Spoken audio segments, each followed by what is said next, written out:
Hi guys, it's Dr. Holda. I'm here to answer a question that I received from one of our podcast listeners. I love your questions. Keep sending them.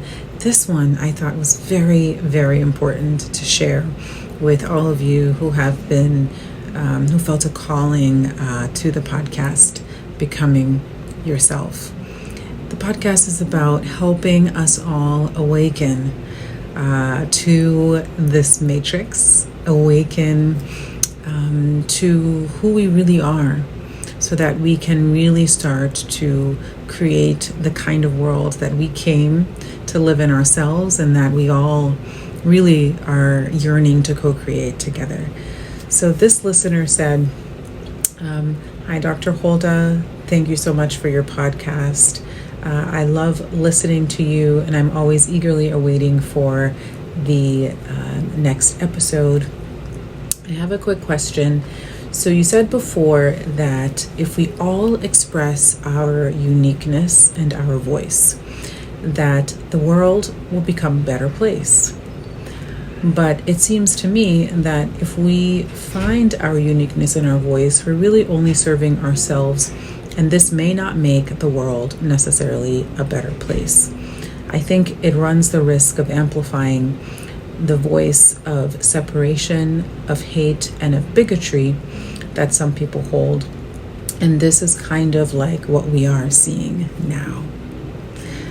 I absolutely love this question, and it really gets to the core of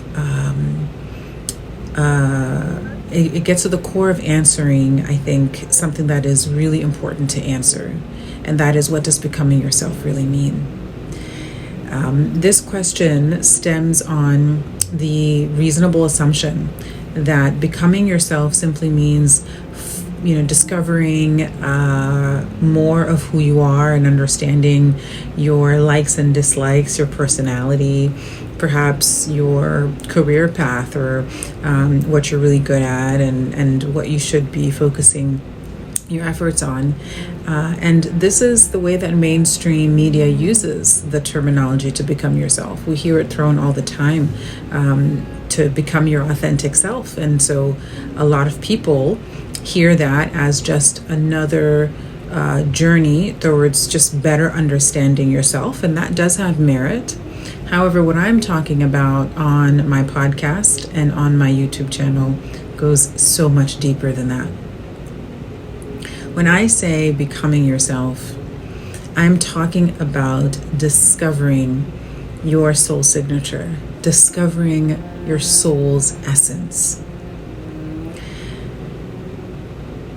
When you align with who you were before you were even born, with who you were already at birth, not what you learned to become, not what you acquired from your caregivers, not what you learned to imitate, not what you even started to decide on what you prefer and kind of what meshes better with your nature.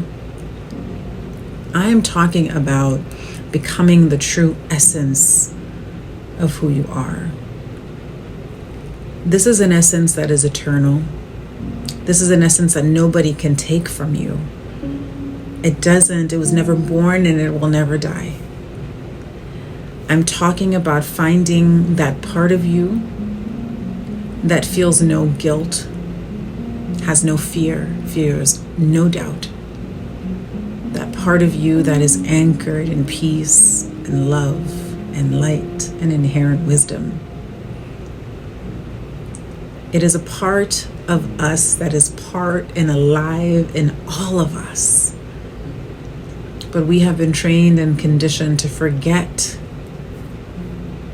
who we are, to forget that aspect of us. And so we're so bogged down in what I call our avatar, this personality, this shell that we wear, this cloak that we carry, that is very important. And we have forgotten that there is actually a much bigger orchestrator, a much bigger leader who was designed to lead this avatar. And so when we align with that true self, and you no longer make your decisions and act and behave and think and feel through your fears, through your shame, through your guilt, through your hatred, then everything that emanates from you, everything you create, can only be something that serves yourself and others. And this is why I say that the path to peace, the path to creating the kind of world that we all want, starts with ourselves. Starts with finding who you truly are, starts with awakening within this matrix. So I hope that answered your question.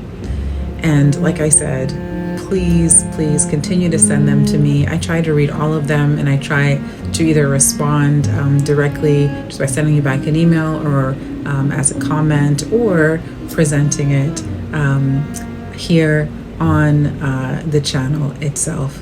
Thank you, everyone, for listening. Thank you for just being who you are, for being the kind of person that would even attract and manifest me and this kind of podcast that I am leading here, and the kind of YouTube channel that I am hosting. I'm sending you my warmest love and my greatest light, and remember to always shine as if you were the one, because you are.